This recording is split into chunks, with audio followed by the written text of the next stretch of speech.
terutama plat nomor di belakang itu nggak dipasang. Coba kalian tuh contoh gitu, kalian tuh contoh para pengendara lain, jadi berikanlah contoh yang baik, geng.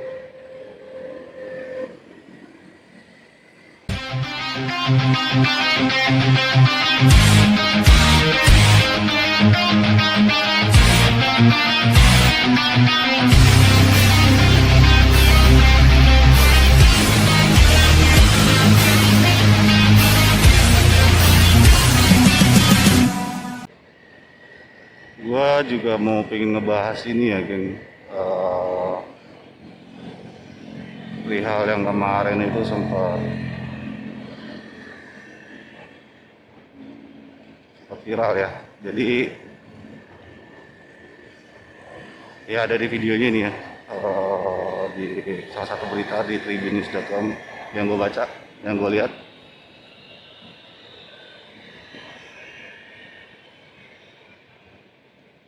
mengenai kebisingan knalpot ya. Banyak razia polisi sekarang mengenai knalpot yang bising. Gue sangat mendukung banget tindakan polisi tersebut.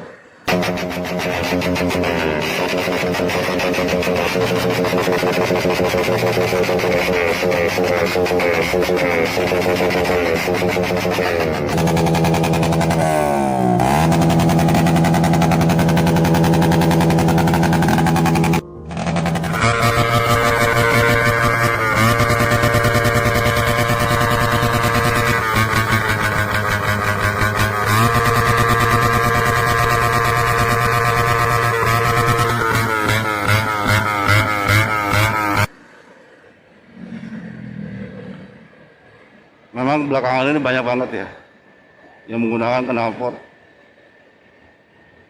racing super bising itu. Wah gila, geng. Gua sendiri penggemar knalpot bising. Maksudnya dalam arti bukan knalpot bising ya, tapi knalpot racing. Gua seneng banget menggunakan knalpot racing memang. Tapi gue tahu batasan-batasan, dan gue tahu tempat-tempatnya. Dalam arti gue nggak mau terlalu bising di knalpot racing yang gue gunakan. Lo menggunakan knalpot bising, knalpot racing itu mengganggu orang, geng, mengganggu pengendara lain, pengguna jalan lain. Nah coba lo bayangin lo yang berada di posisi orang tersebut, orang yang merasa terganggu oleh knalpot lo sendiri gitu loh.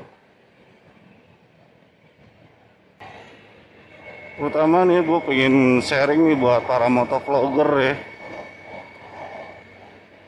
Kalian itu salah satu influencer.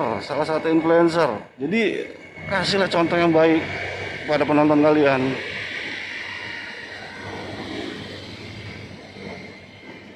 Gak jarang atau bahkan gue sering lihat itu ya, para motovlogger, entah itu pada saat di channelnya, entah itu di saat gue lagi reading gini, itu gue lihat mereka benar-benar gak beraturan dalam reading. Pertama, faktor knalpot mereka dibuat racing, dibuat bising ya. Terus yang kedua gue lihat dari plat nomor banyak yang nggak dipasang, terutama plat nomor di belakang itu nggak dipasang. Coba kalian tuh contoh gitu, kalian tuh contoh para pengendara lain, jadi berikanlah contoh yang baik, geng.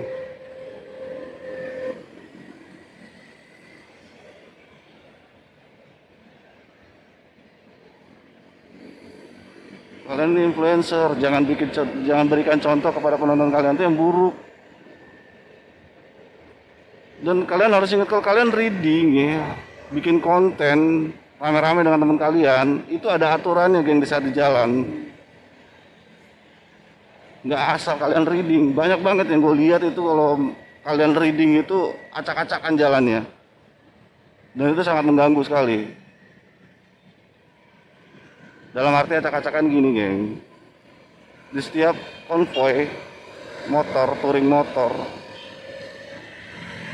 itu ada aturan-aturannya, geng. Jadi nggak asal lo touring motor bareng-bareng sama temen lo, ada aturan-aturannya.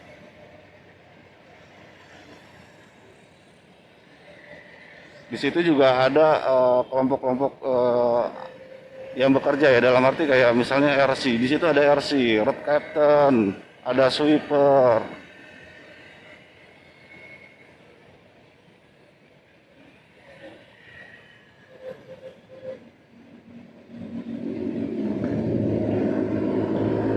Jadi nggak asal-asal kalian reading ngebut-ngebutan di jalan terus jalan zigzag.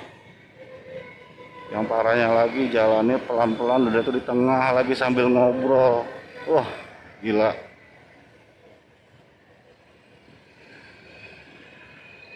Itu gue benci banget kayak gitu. Udah jalannya pelan, ngobrol di tengah jalan. Gue bacotin itu.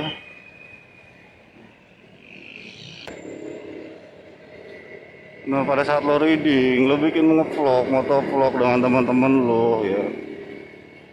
Sebelum itu biasanya kalau orang mau touring, klub motor mau touring, sebelum touring ya, pertama itu mereka harus briefing dulu. Meeting dulu jalur yang akan mereka lewati. Nah, disitulah tugasnya sweeping. Si sweeping ini mensweeper dulu. Si sweeper ini mensweeping dulu ya jalur yang akan dilewati. Baik itu kondisi lebar luas jalan, kepadatan keramaian jalan tersebut di jam-jam berapa, itu jalan sepi dan harus bagaimana itu nanti diinfokan kepada road captain. Nah, sweeper ini terbagi menjadi 3 sebenarnya, geng, tapi ya itu terlalu banyak. Untuk men-sweeping biasanya para motor sekarang itu cukup informasi dari klub motor lain ya yang berada di lokasi-lokasi yang akan dilewati. Itu mereka akan minta informasi, biasanya cukup di situ aja untuk sweeping yang satu, sweeper yang satu ini. Nah, jadi dibagi menjadi 2 lagi sweeper itu, karena yang satu itu udah digantikan dengan bentuk informasi. Kalau dulu sebelum ada teknologi sekarang ini, informasi seperti ini, itu ada sweeper satu, atau mereka biasanya minta informasi juga kepada pihak kepolisian setempat yang akan jalur dilewati, menghubungi pihak kepolisian yang akan dilewati tersebut, itu jalur-jalurnya jam berapa aja yang bisa dilewati, yang sepi, lengang, dan informasi lainnya ya, lebar luas jalan, terus kondisi aspal. Itu zaman dulu banget, geng. Itu masih belum ada teknologi secanggih saat ini ya. Kalau sekarang mereka cukup berbagi di sosial media, meminta informasi kepada biker-biker setempat yang jalurnya akan dilewati. Nah, setelah dapat informasi tersebut disampaikanlah kepada sweeper-sweepernya dari road captain ini. Biasanya pihak humas itu yang minta informasi jalur tersebut itu ya. Humasnya itulah yang menginformasikan kepada si pihak humas inilah yang mencari informasi tentang jalur yang akan dilewati, tujuan touringnya mau kemana. Nah, pihak humas inilah yang bekerja. Setelah dapat informasi si pihak humas ini melaporkan ke road captain. Nah, road captain ini pertama kali menginformasikan kepada pihak sweeper tersebut ke bagian-bagian yang telah diberikan ya, kayak bagian job mekanik, terus job medical. Jadi mereka nanti akan diinformasikan. Jadi bagian tersebut akan mempersiapkan hal-hal yang harus diperlukan pada saat reading. Contoh kayak sweeper. Setelah si sweeper ini tahu kondisi jalan, nah dia akan membuka jalan, atau dalam arti mengecek jalan sebelum si rombongan ini jalan. Biasanya itu dibantu oleh pihak kepolisian kalau sweeper ini. Tapi itu udah jarang juga digunakan sekarang ya, karena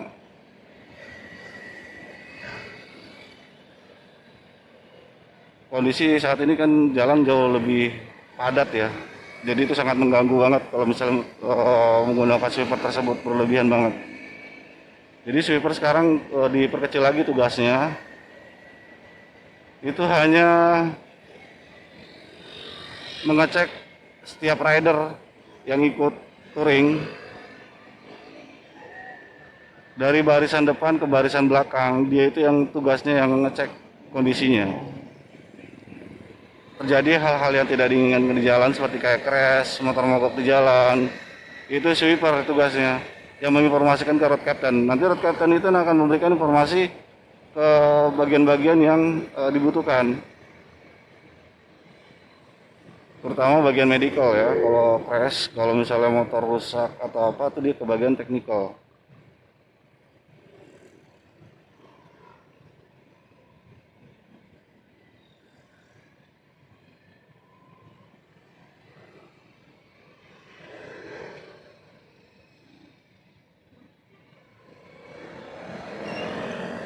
Oke, itu salah satu bentuk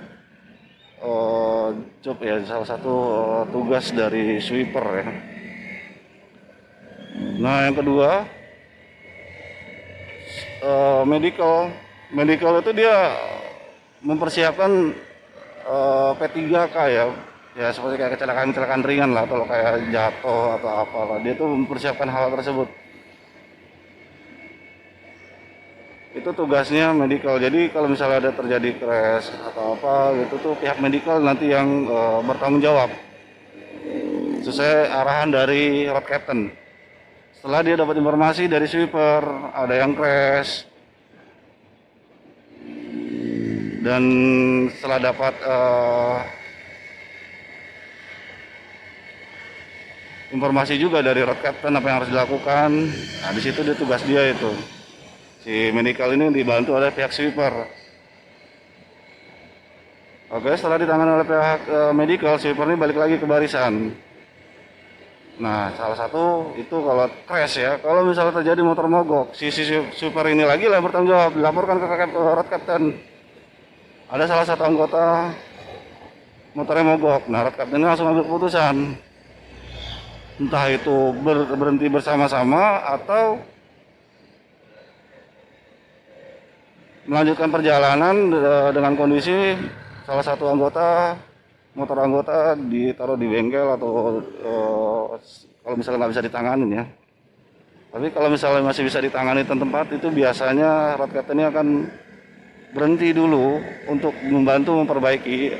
Nanti tugasnya adalah dari bagian teknikal tersebut.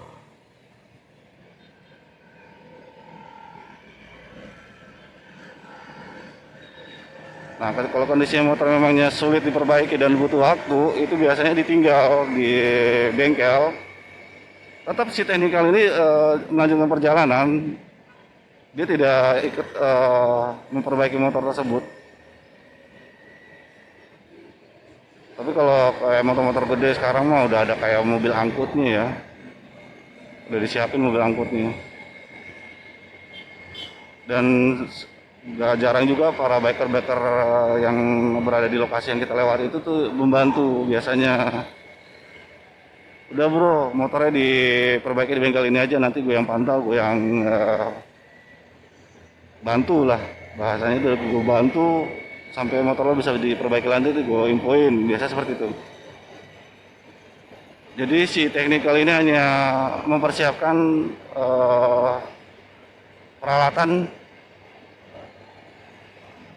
yang hanya bisa langsung diperbaiki ya. Jadi kalau misalnya kayak kerusakan langsung bisa diperbaiki di tempat, itu tugasnya si teknikal.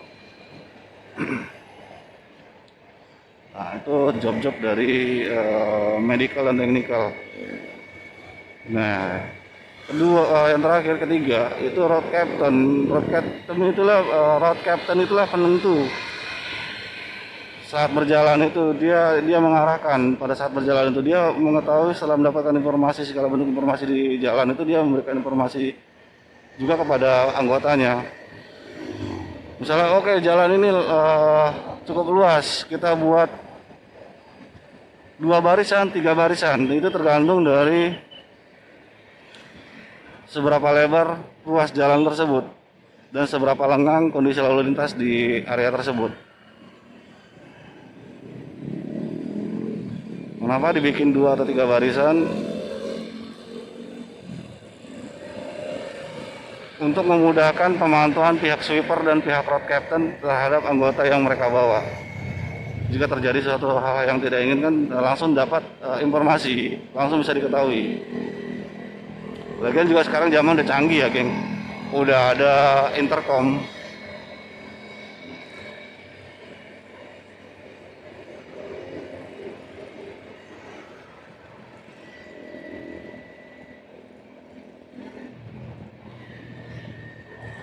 Kalau dulu masih menggunakan walkie-talkie dan itu cukup terbatas jangkauannya. Bahkan yang sebelum ada walkie-talkie dulu mah ya sweeper itulah tugasnya.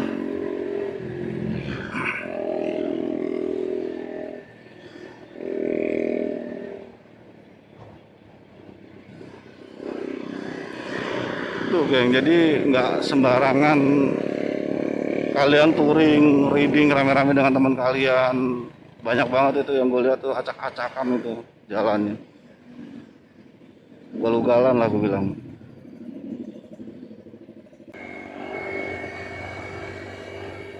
Itu salah satu bentuk informasi ya dalam reading ya, touring. Kalau ada yang kurang, coba sampaikan di kolom komentar, geng.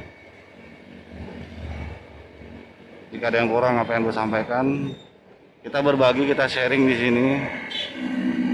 Cuma ya gue sedikit sangat kecewa dengan para motovlogger ya sekarang ini.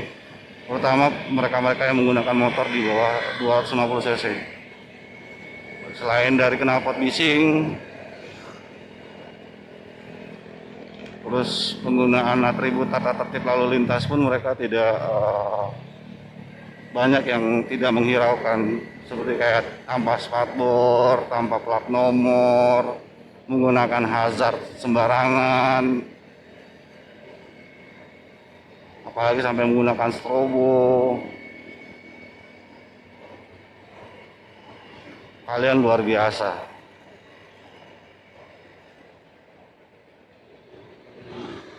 Oke, cuaca udah mendung, kondisi gue masih di sini jam 7:30. Astagfirullahaladzim.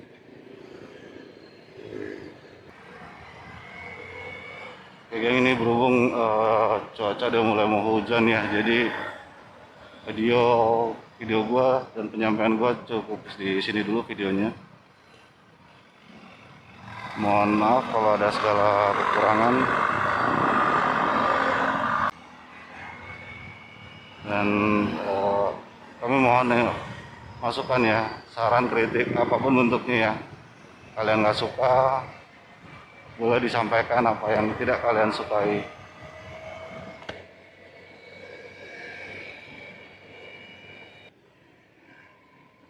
Oke, terima kasih ya, geng. Salam sukses buat kalian, sehat-sehat selalu buat kalian, semangat terus. Oke, terima kasih. Assalamualaikum warahmatullahi wabarakatuh.